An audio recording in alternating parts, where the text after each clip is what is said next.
Ora bem, as minhas raízes, pode-se dizer que a Vilas Boas são 3/4 de genes vêm daqui de Vilas Boas. Portanto, o meu pai era daqui de Vilas Boas, o meu avô materno também era daqui de Vilas Boas, a minha mãe é que já era de Lisboa. Pronto, eu fiz grande parte, digamos, da minha vida inicial, tanto em Lisboa, depois arranjei trabalho em Évora e agora que estou aposentado, portanto, estou mais em tempo inteiro aqui, mais permanentemente aqui em Vilas Boas, porque fazendo assim quase uma inconfidência, quer dizer, não tive coragem para vender o meu património. E, portanto, da maneira que arranjei de não vender o património, portanto, essa cobardia de não conseguir vender o património, foi avançar para uma loucura, e a loucura foi fazer um turismo rural, coisa que eu não sabia minimamente o que é que estava a fazer. Depois fui ganhando alguma formação na área e comecei a perceber um bocadinho mais, comecei a perceber a complexidade da situação, mas também o desafio que é, portanto, este tipo de atividade que mexe em muita coisa. Portanto, a minha área de formação base é em Biologia, mas ultimamente tenho arranjado formação tanto nas áreas do turismo, desenvolvimento local, portanto, e para conseguir gerir melhor, digamos, o empreendimento que tenho. As minhas raízes aqui, portanto, vêm, portanto, inicialmente dos meses de setembro, que eram os meses de férias, que passava os meses de setembro todos aqui, até começar a trabalhar, depois aí já a coisa começa a ser mais complicada, e, portanto, tenho várias memórias de Vilas Boas, inclusivamente desde o tempo em que, até do tempo em que em Vilas Boas não havia água encanada, não havia eletricidade, portanto, tenho ainda assim algumas ideias, tanto de Vilas Boas, dessa altura, portanto, da vivência dessa altura. O meu avô era de Valverde da Gestosa, a minha avó já era de Vilas Boas e, portanto, depois foi uma família que foi fazendo assim algumas consanguinidades para manter o património. E recordas qual era a ocupação dos seus avós? Trabalhavam no campo? Os meus avós eu não cheguei a conhecer. Nenhum dos avós, só conheci a minha avó materna, mas, portanto, essa não tem a ver aqui com Vilas Boas, portanto, tem a ver com a zona de Torres Vedras. Portanto, lembro-me dos meus, pronto, do meu pai, claro, das minhas tias, portanto, ainda duas tias e dois tios, portanto, ainda. E enquanto esteve aqui, o seu pai em que trabalhava? O meu pai era agricultor, portanto, ele geria, portanto, havia uma parte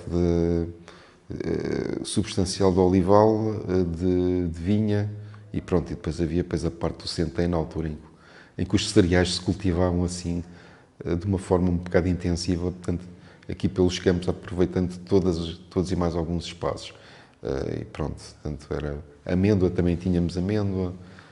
Ao fim e ao cabo, havia uma parte aqui de Vilas Boas e havia outra parte que era de Valverde da Gestosa, que depois, quando o meu pai faleceu, portanto, foi sendo vendido aos poucos. Recorda-se quando era mesmo criança, já havia amêndoa por aqui ou a amêndoa mais recente?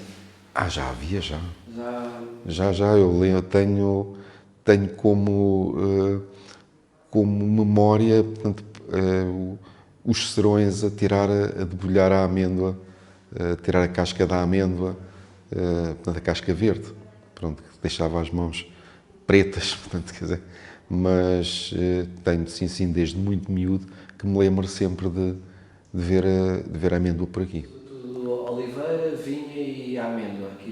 E também havia E cereal. também coisas Também de havia cereal. subsistência. Aliás, nessa altura, quando eu era miúdo, eu lembro-me que havia quase tudo.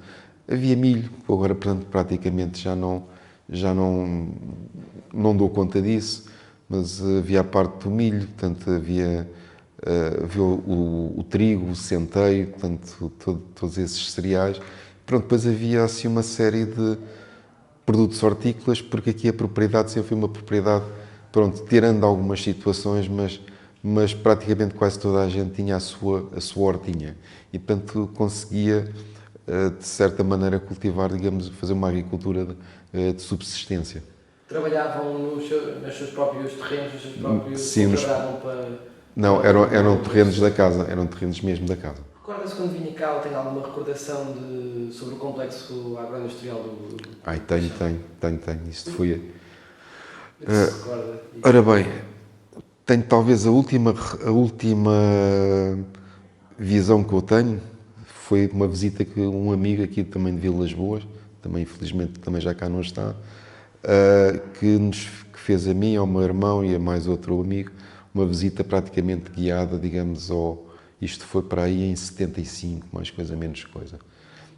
E lembro-me que realmente aquilo era um fator de desenvolvimento da região bastante interessante, porque fazia a transformação de muito produto agrícola, inclusivamente até produto selvagem. Lembro-me de haver mulheres que andavam a apanhar a amora silvestre, portanto, pelos campos, e levavam essa amora para ser processada no caixão, e pronto. E na altura não havia, digamos, as preocupações de segurança que existem agora. Mas eu lembro-me de chegar aqui a Vilas Boas, uma ou duas caminhonetes de caixa aberta que vinham buscar pessoal a Vilas Boas para trabalhar, depois voltavam, portanto, ao final da tarde, uma ou duas caminhonetes assim, cheias com o pessoal, portanto, na caixa aberta. Não percebi? Impactava diretamente Sim, sim, muita sim, gente sim, que sim. trabalhava. Sim, sim, havia muita gente que trabalhava, quer dizer, duas caixas, duas caminhonetes, não sei se são duas, mas pelo menos uma, bastante apinhada de caixa aberta, portanto, e ainda se ouviam aqui na altura, de vez em quando o vento estava de feição, ouviam-se as sirenes do pegar do trabalho, portanto, do pessoal no caixão. Era só o matador já funcionava lá nessa altura? Na altura era só a instalação? A ideia que eu tenho dessa altura, o matador não me lembro. É uma coisa que eu começo a conhecer mais recentemente. O que eu me lembro, portanto, é toda a parte de transformação agrícola, conservas de azeitona, portanto, basicamente na parte da conservação. Aliás, a parte das amoras silvestres era interessante porque havia um sítio onde tinha um funil, uma casa, uma divisão, em que eles punham as amoras e depois do outro lado elas eram quase cuspidas, mas já congeladas. Assim, de uma divisão para a outra ficavam congeladas instantaneamente. Então faz a escola em Lisboa? Sim, faço toda a minha, pronto, parte da minha formação até à licenciatura faço em Lisboa. E depois, pronto, parte da carreira já foi na Universidade de Évora, portanto, a parte de doutoramento, agregação, portanto, isso aí já foi na Universidade de Évora. Em contexto laboral, digamos assim. Portanto, trabalhou sempre em Évora? Sim, as coisas episódicas, portanto, em Lisboa. Estive no Serviço de Estudos de Ambiente, mas assim, nem sei se chegou um ano. Bem, eu fundamentalmente trabalhei na parte da ecologia aquática. Portanto, tive praticamente toda a minha carreira científica foi na parte da ecologia aquática. Portanto, rios, barragens e dentro dessa parte, preferencialmente a parte ligada aos invertebrados aquáticos. Depois houve uma altura que estive muito ligado à parte de avaliação da qualidade do ambiente. Portanto, estive também como consultor do INAC para o Instituto da Água para a implementação da Diretiva Quadro da Água. Portanto, isso também me ocupou para aí quase 4 ou 5 anos consecutivos assim, de trabalho. Portanto, e aí acabei depois por ter uma visão da parte das ribeiras de norte a sul do país. Portanto, Cumpriu o serviço militar? não. Fui considerado inapto para todo o serviço militar, mas com capacidade de ganhar sustento próprio. Porque se não tivesse isso, eu não podia fazer nada. Então estava em Lisboa quando se dá o 25 de Abril? Sim, estava em Lisboa. Desse dia, recordo-me de ir para uma aula na Faculdade de Ciências às 8 da manhã e achar as coisas um bocado estranhas por ouvir marchas militares, portanto, dos contínuos que estavam lá à entrada da secção de Zoologia. E, portanto, começámos a ter a aula e depois disseram que tínhamos que ir todos para casa porque estava a haver um golpe militar, portanto, tenho essa... Acabei por ir para casa, mas pronto, na altura tinha outra mobilidade, acabei por ir da Faculdade de Ciências até casa a pé, portanto, e realmente ainda deu para apanhar um bocado daquele ambiente, mas não na globalidade. Portanto, apanhei depois um bocadinho mais no posterior. Portanto, no posterior já andei muito pelas ruas a ver aquela agitação toda. Eu posso dizer que sou, falando com outros colegas meus, que talvez eu pertença a de certa maneira, uma geração em termos de vivências um bocado privilegiada. Portanto, eu entro na Faculdade de Ciências em 72, portanto, ainda durante o Estado Novo. Tenho alguma atividade, portanto, em termos de movimento estudantil, portanto, e sei o que é viver sem liberdade. E pronto, isso só comecei a perceber o que era a liberdade, mesmo só depois do 25 de Abril, que uma pessoa também não sabe que faz falta, mas não sabe o que é. Portanto, basicamente é essa a ideia. E acabei por, pronto, e depois toda aquela parte conturbada a seguir ao 25 de Abril. Pronto, houve um movimento bastante interessante, até bastante de base, portanto, tem um bocado a ver com o curso, que nós acabámos depois por tentar fazer a reestruturação do próprio curso de Biologia, portanto, que era o curso em que eu estava, e foi assim um ano bastante interessante, porque nós acabámos por nos auto-organizar e por andarmos a ver como é que eram os cursos de Biologia, vários países da Europa, portanto, em Cuba, na então União Soviética, portanto, nos Estados Unidos, portanto, e tentámos, portanto, reorganizar um bocadinho o curso, um bocadão.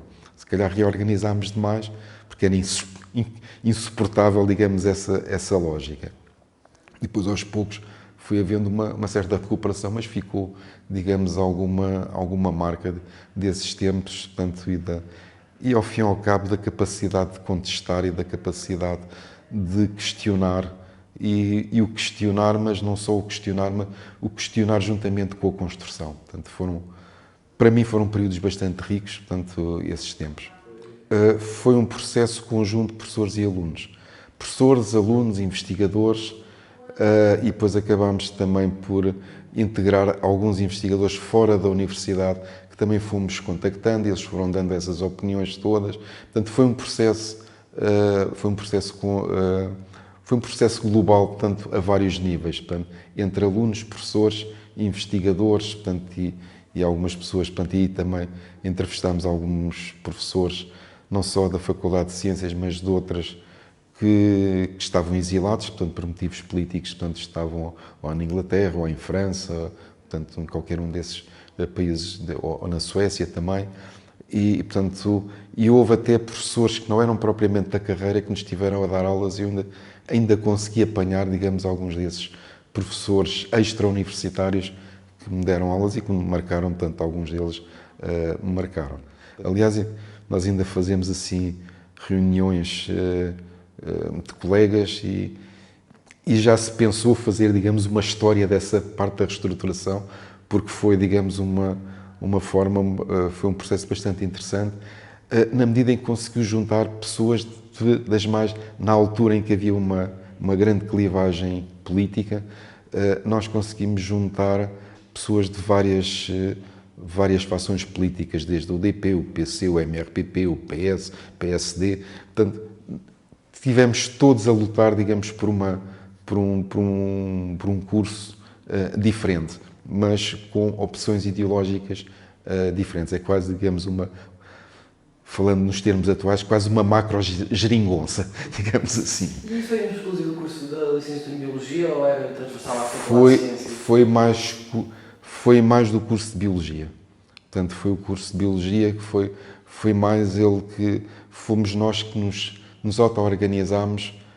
Pronto, havia uns que estavam mais ligados à associação, portanto, aliás, e depois acabou por haver este tipo de abordagem, portanto, uma abordagem global, portanto, em que foram todos participando, portanto, independentemente do quadrante político a que pertenciam, portanto, não houve assim sectarismo, foi um processo bastante interessante, porque não houve assim esse sectarismo. Bem, eu quando entro na faculdade, entro numa altura em que estou, uma altura de crise académica, logo a seguir ao assassinato do Ribeiro Santo, em económicas. E, portanto, entro sem saber minimamente, sem ter uma grande vocação política, digamos assim, sem, pronto, de uma família, portanto, não sendo uma família propriamente do regime, mas daquela burguesia que é melhor ficar caladinho do que arranjar problemas. E, portanto, eu chego à Faculdade de Ciências nessa altura, com a greve, com greves, e, portanto, por causa do assassinato do Ribeiro Santos, e os dirigentes da associação estavam presos.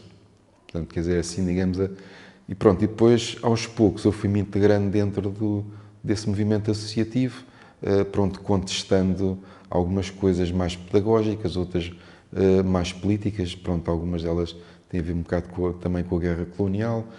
Portanto, começou a haver, digamos assim, um envolvimento a esse nível e pronto, tenho talvez assim, um dos momentos mais altos tenha sido a altura em que, portanto, vários colegas que eram assim os líderes maiores foram suspensos, alguns deles foram suspensos, foram logo diretamente incorporados no Exército, portanto, quer dizer, tudo isso, e houve uma altura em que se conseguiu fazer, foi um movimento que começou a ser preparado com algumas semanas de antecedência, que foi o conseguir fazer com que esses colegas que estavam suspensos entrassem dentro da universidade.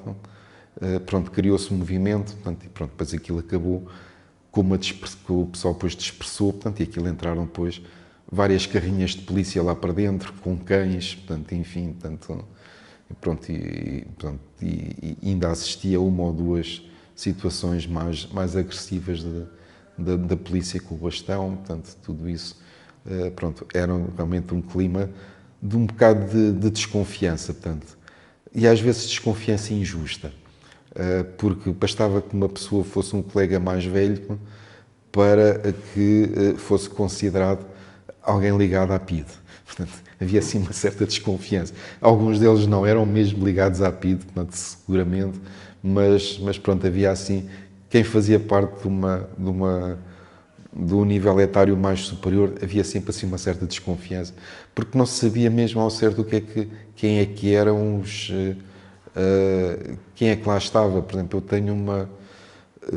eu li aquele livro da Irene Pimentel, A História da PIDE, e ela faz lá uma descrição de uma reunião associativa, portanto, acho que foi em medicina, creio eu, que eu estava lá, e aquilo estava lá descrito na PIDE.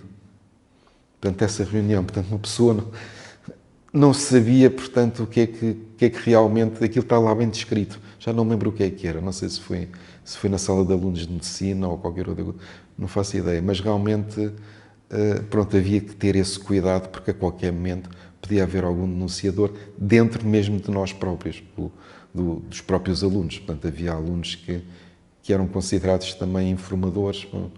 Sendo que a universidade, nessa altura, era um espaço um bocado à parte nesse plano da contestação do regime?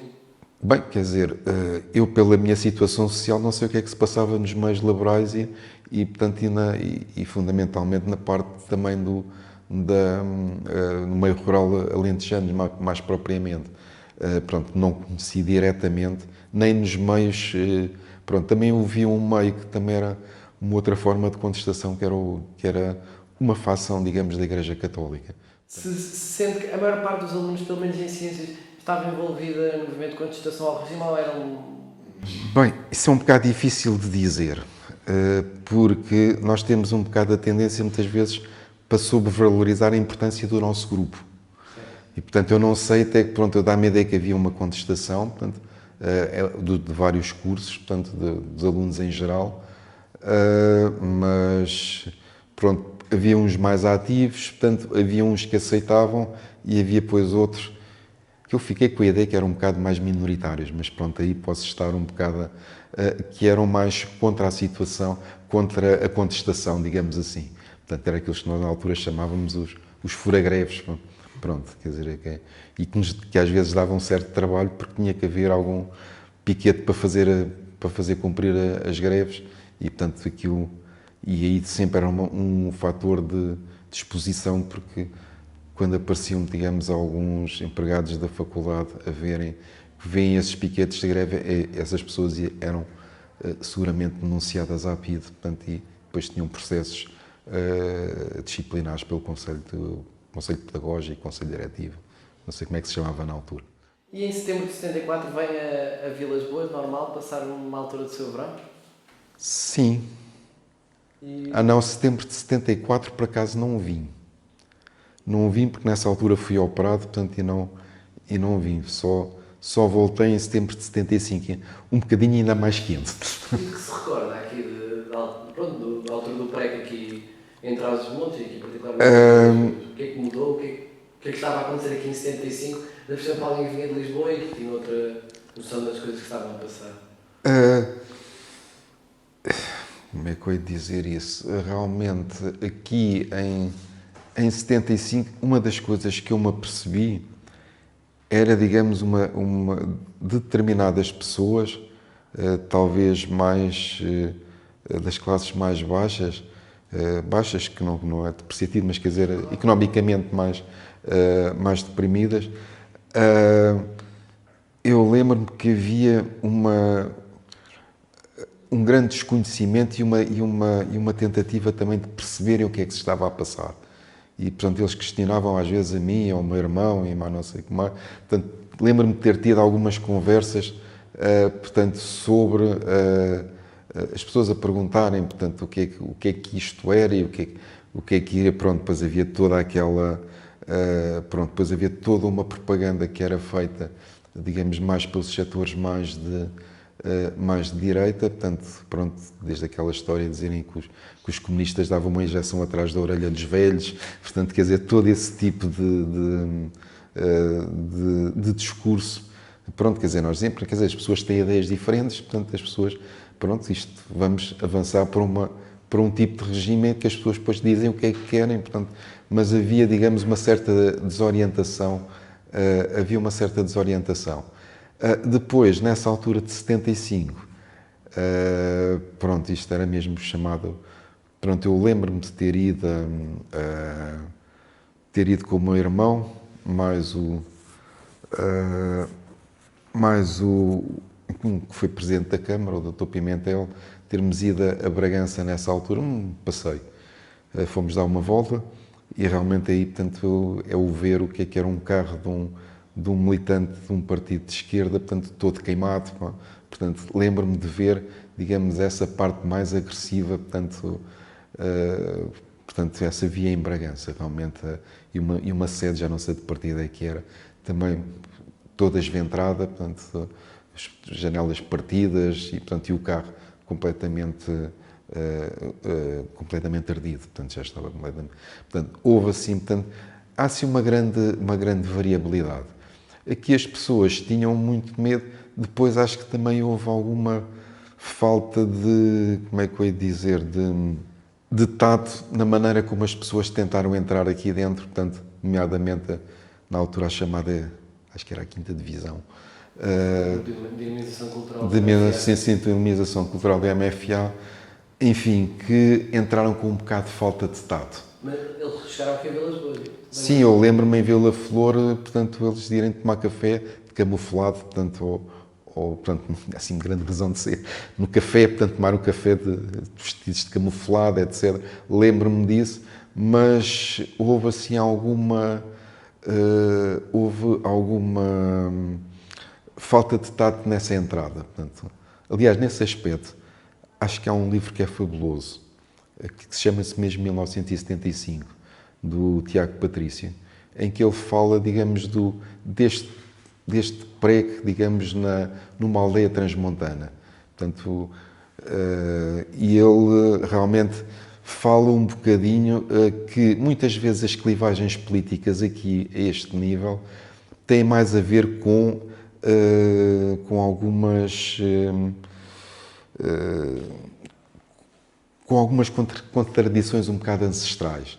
Portanto, de modo geral, quer dizer, há famílias que é a família toda que vai para um determinado lado do partido, a outra família toda que vai para outro partido. Portanto, aqui é um bocado, funciona muito também um clã familiar, do meu ponto de vista, e realmente esse livro, de 1975, do Tiago Patrício, portanto, espelha um bocado essa ideia, digamos, do posicionamento político que tem a ver já com conflitos antigos. Portanto, quer dizer, pronto, se nós formos ver, portanto, há aqui uma grande, luta entre, digamos, PS e PSD, mas quer dizer, se calhar as pessoas até podem mudar de um lado para o outro facilmente, porque realmente em termos ideológicos se calhar não há uma clivagem tão grande, portanto, como indo para os outros extremos, seja mais à direita, seja mais à esquerda.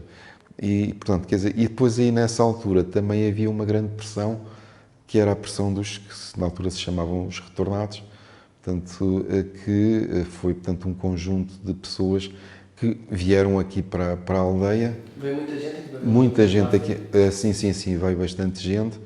Aliás, o meu pai, portanto, nessa altura, portanto, tínhamos ali um terreno. Aliás, o terreno acho que ainda é meu, mas pronto, acho que ainda está na minha relação de bens. Mas tínhamos ali um terreno, ali ao pé do cemitério, que o meu pai vendeu a preço simbólico para muita gente que veio das Áfricas construir a sua casa. Eu acho que aqui não houve assim um grande antagonismo. Eu, pelo menos, aqui não me apercebi. Em termos urbanos, sim. Portanto, por exemplo, em Lisboa, realmente havia um conflito bastante grande entre os retornados e, digamos, a população urbana.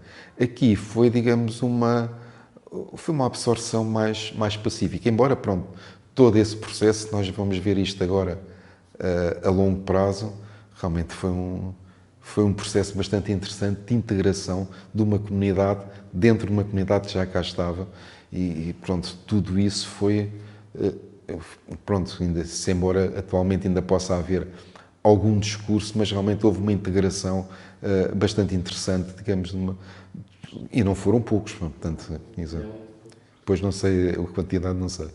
Estar em Lisboa envolvido politicamente no que era o processo revolucionário e depois vir aqui no verão e conhecer esta realidade, fazer pensar a revolução de uma forma diferente, ver que em Lisboa a revolução andava a um ritmo e depois chegava aqui e se calhar pensava que estava tudo mais ou menos semelhante.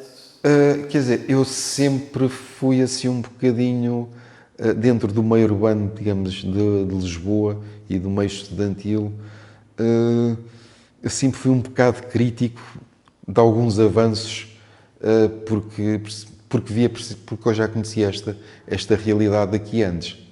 E portanto, havia coisas que eles diziam que era uma coisa fácil e mas não sei, pá, não é tão fácil, o pessoal tem que entrar de uma maneira diferente, as coisas têm que ser ditas de determinadas maneiras, portanto há determinados líderes de opinião, portanto em termos de aldeia e em termos de meio rural que são diferentes de uma liderança mais despersonalizada do meio urbano, portanto quer dizer, tudo isso eu sempre, e depois era assim, reconheço que era assim um bocadinho olhado de lado, porque estava um bocado em contracorrente, pronto, quer dizer, pronto, assim se calhar é reacionário, mas não sei, pronto, quer dizer, sempre tive, quando eu punha algumas dúvidas nesse aspecto e que não era bem assim, aliás, pronto, em Lisboa falava-se de uma coisa que não tinha nada a ver com isso, mas, portanto, em Lisboa, quando eu dizia, Vila Flor era a Aldeia Vermelha, no tempo do PREC, Vila Flor era conhecida como Aldeia Vermelha.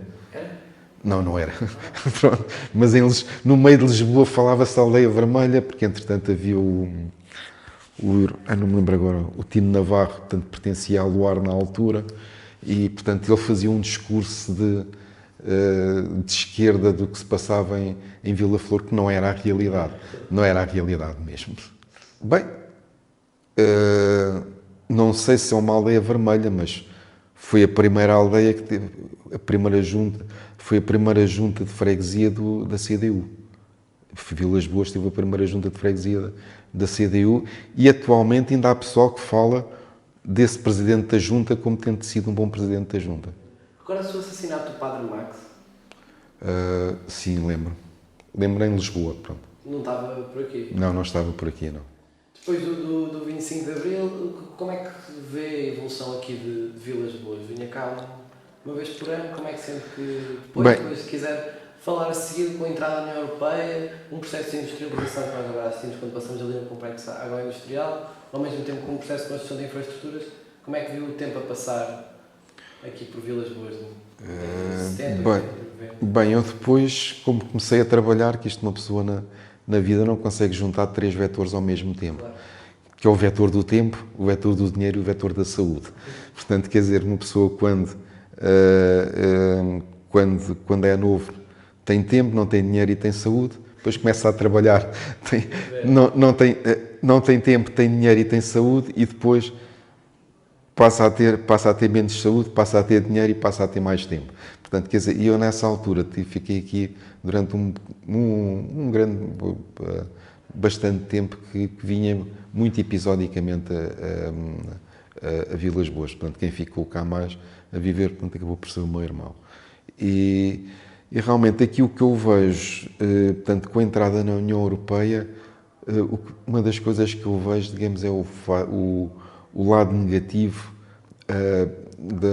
das primeiras fases da política agrícola comum.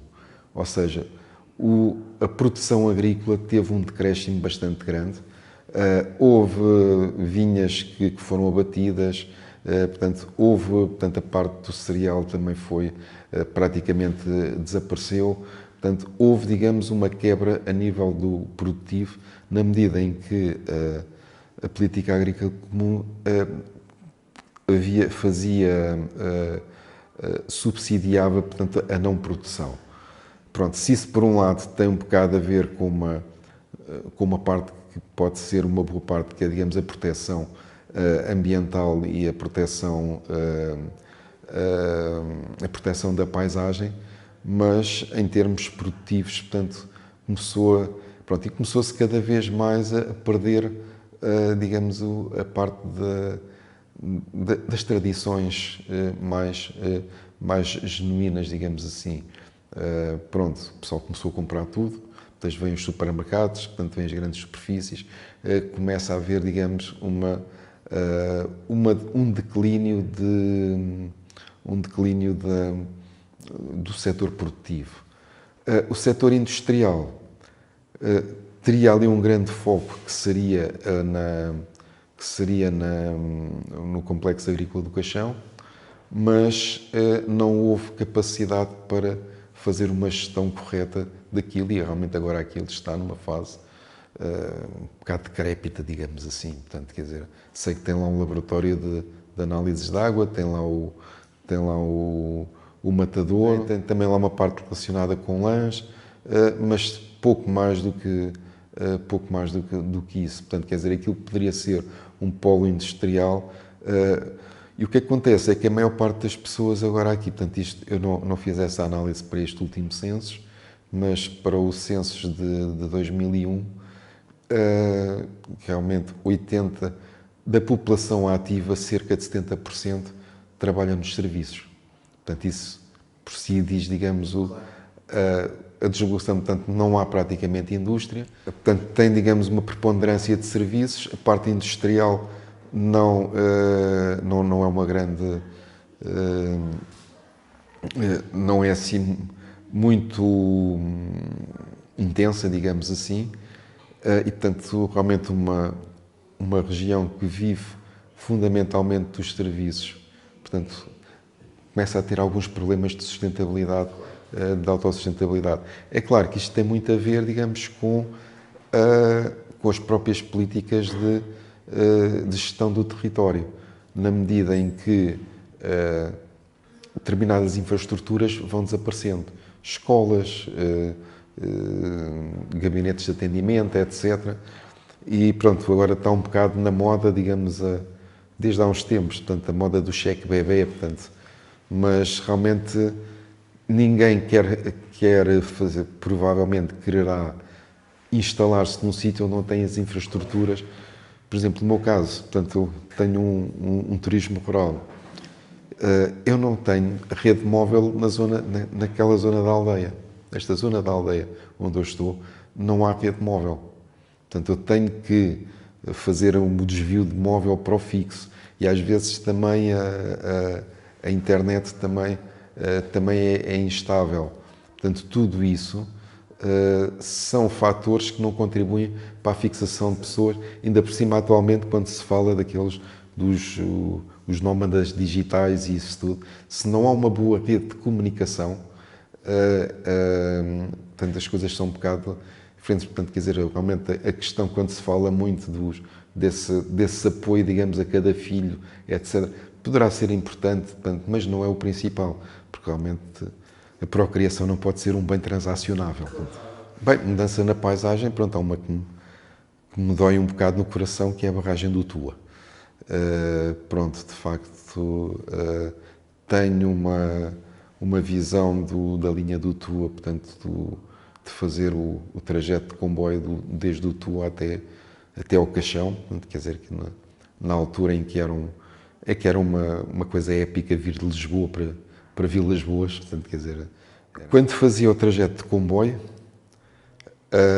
portanto, apanhava o comboio aí à meia-noite em Santa Apolónia, pronto, eu era miúdo, portanto, tinha direito a ficar acordado até chegar a Vila Franca de Xira, que era para ver as luzes da ponte da Vila Franca de Xira, e depois acordávamos, portanto, no Porto, portanto, onde íamos tomar um pequeno almoço, num café ali ao pé de São Bento, onde existia lá uma coisa que faz parte daquelas recordações de infância, havia lá um modelo de uma máquina, portanto, e que era, digamos, o ritual, chegar lá, pôr a moedinha para ver a máquina a andar, portanto, assim, pronto, e depois tomávamos o pequeno almoço no Porto, portanto, numas coisas que havia no Porto, mas não havia em Lisboa, que eram aqueles copos, aqueles porta-copos de metal, portanto, que era uma coisa que eu achava fascinante quando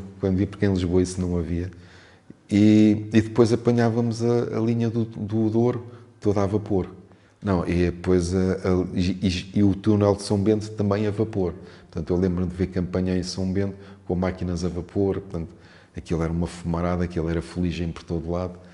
E depois, quando se fazia até ao Tua, havia também ali um túnel, que era o túnel do Pinhão, que aquilo também era ali uma overdose de fumo, quer dizer assim.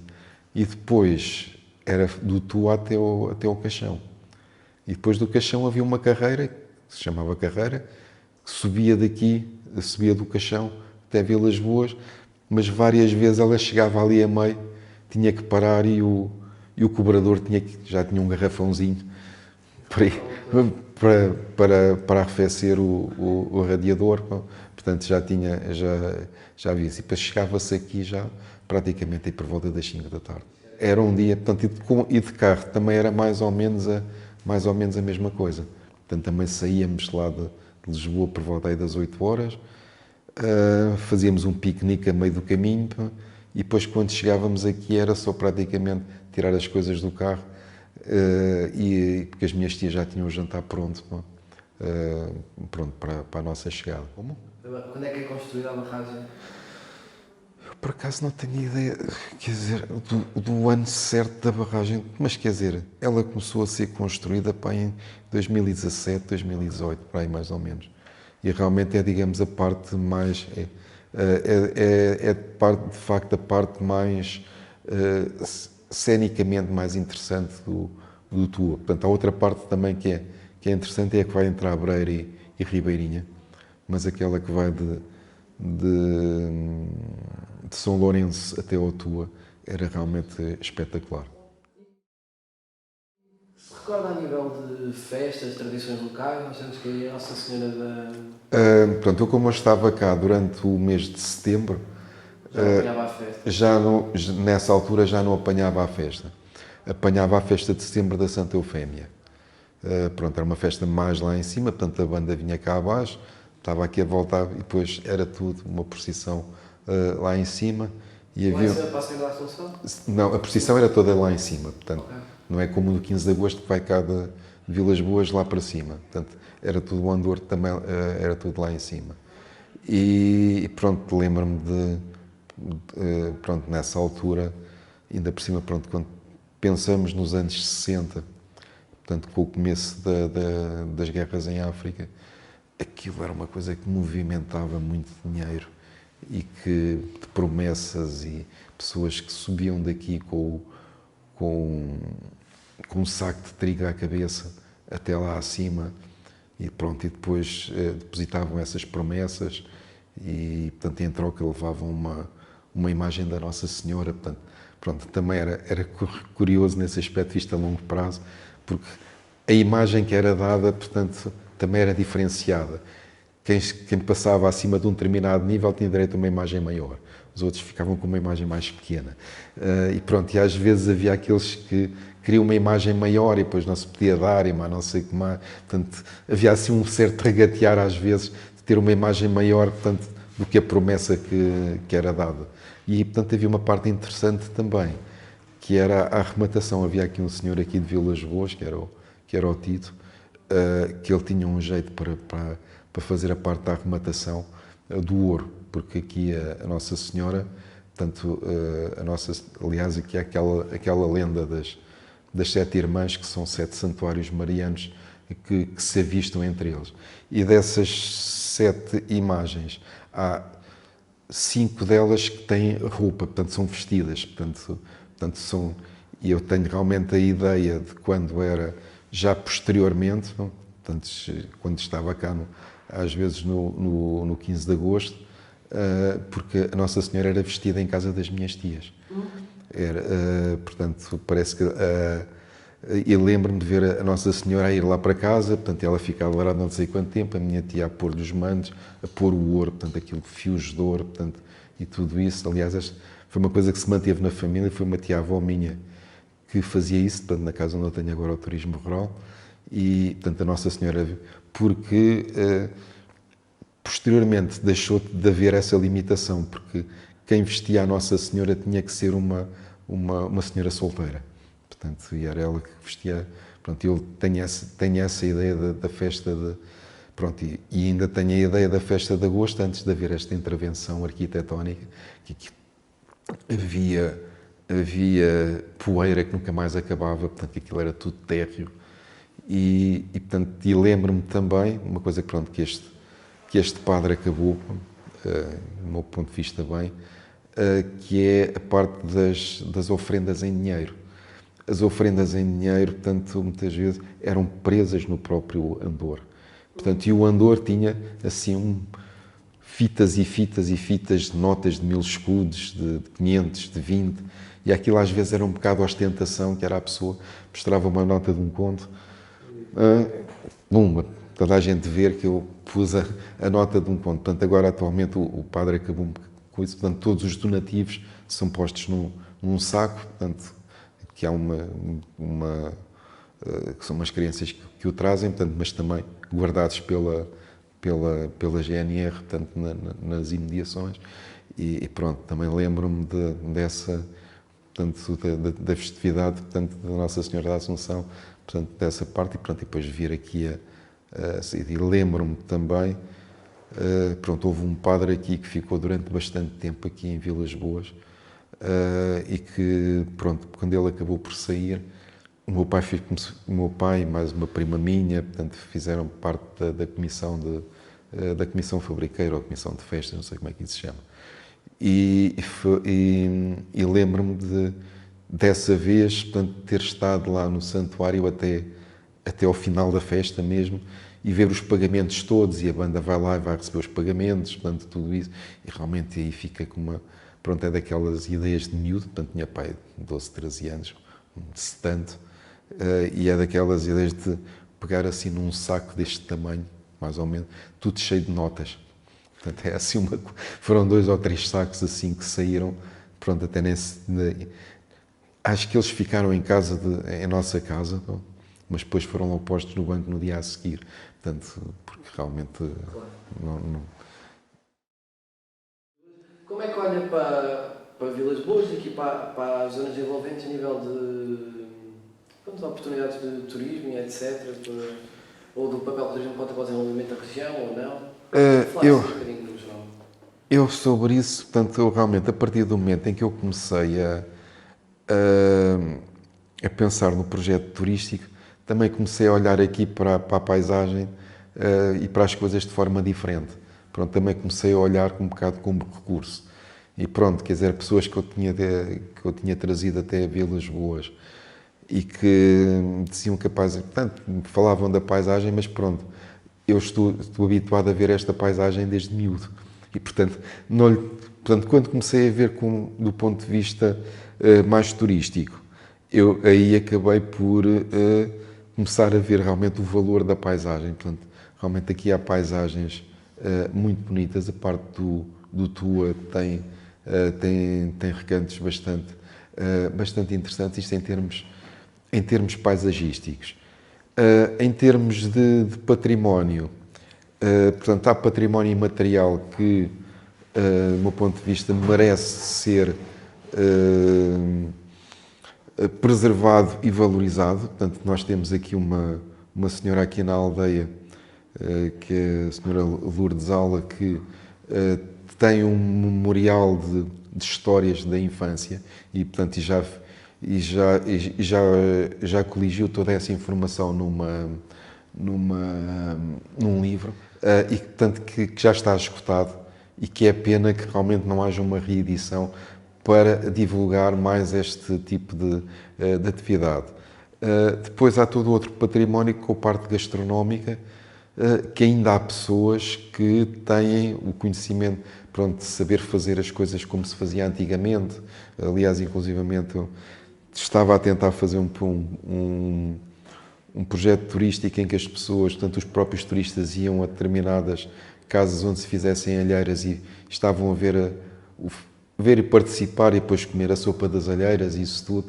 Pronto, só que depois veio a pandemia, portanto, isso depois teve que parar, teve de ser cortado.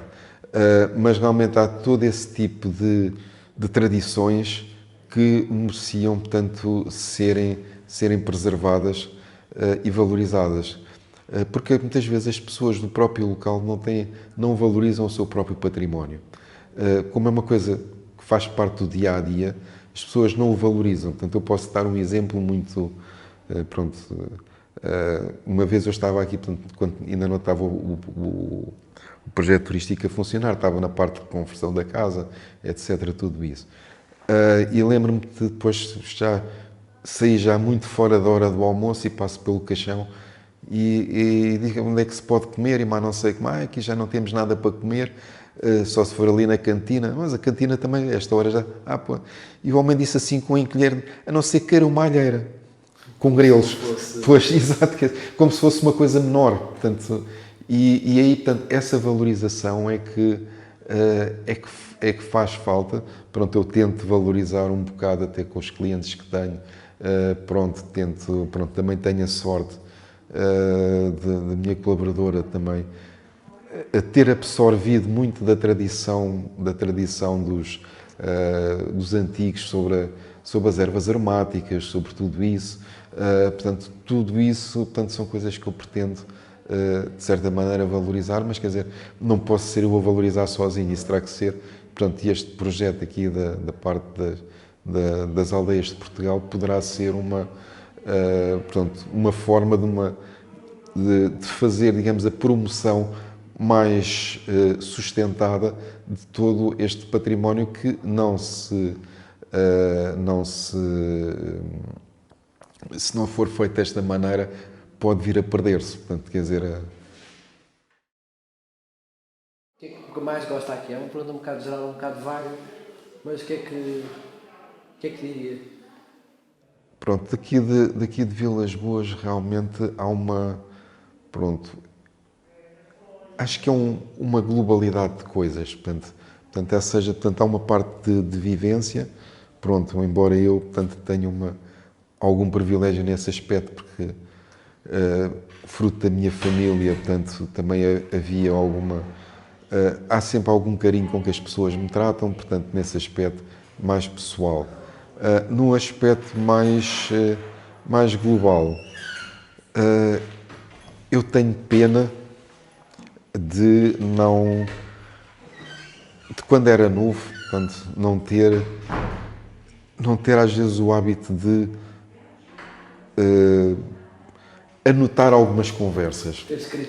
Ter escrito, realmente tenho algumas conversas que tive, com pessoas que, pronto, que eram assim pessoas carismáticas aqui da aldeia, portanto, muitas vezes até ligado, digamos, à parte, digamos, dos serviços, digamos assim, falo, por exemplo, do Guilhermino Latoeira, portanto, que fazia os cântaros e tudo isso, e uma conversa que eu tenho imensa pena de não me conseguir lembrar de grande parte dela, foi uma conversa que tive com um senhor, que era o avô aqui do atual presidente da Junta, que ele fez a descrição de ele que vivia aqui em Vilas Boas e foi fazer a tropa aos Açores. Portanto, quer dizer, é assim uma coisa completamente diferente. Portanto, esse tipo de vivências de pessoas antigas, acho que, pronto, lamento não ter conseguido fazer anotações, porque muitas das coisas se vão perdendo. Pronto, e até mesmo também, pronto, vivências do antigamente, portanto, do tempo pronto, sei lá, do pisar o vinho, portanto, todas essas memórias seriam memórias, pronto, fazem parte de um conjunto histórico. Atualmente, eu acho que realmente há a parte paisagística e a parte de património imaterial que precisa mesmo de ser valorizada em vez para não se perder, mas pronto, parece-me que essa é uma das ideias do atual Presidente da Junta, fazer essa valorização, portanto, pronto, pegando a informação de várias pessoas, mais velhas, mais novas, pronto. Havia uma coisa interessante que eu gostaria, talvez, de ver, portanto, criar alguns percursos turísticos dentro da aldeia / freguesia, mas que contassem, digamos, com a visão emocional da própria população.